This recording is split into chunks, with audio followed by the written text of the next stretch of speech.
Ay, kung bago ka pa lang dito sa video ko, ako nga pala si Jonathan Alina. May 10 taong experience sa pagiging empleyado at 5 taon sa pagiging negosyante. Kung magsisimula ka ng negosyo, simulan mo lang muna sa maliit o yung pinakamaliit na pwede mong ipusta. Para kasi siyang laro.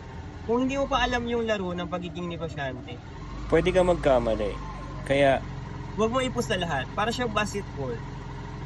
Hindi mo naman agad ipupusta lahat na pwede mong ipusta kung first time mo palang magsisimula ng or maglalaro ng basketball. Parehas lang din naman kasi yung matututunan mo pag naglaro ka ng maliit na pusta at naglaro ka ng malaki yung pusta mo or yung malaki agad yung pusta mo. Kaya ang payo ko sa inyo, kung mag-start kayo ng negosyo, simulan nyo muna sa maliit. Kasi doon sa maliit, kung magkamali ka man, konti lang yung magiging danyo sa'yo. Or maliit lang din yung magiging danyo sa'yo. Pero same lang yung matututunan.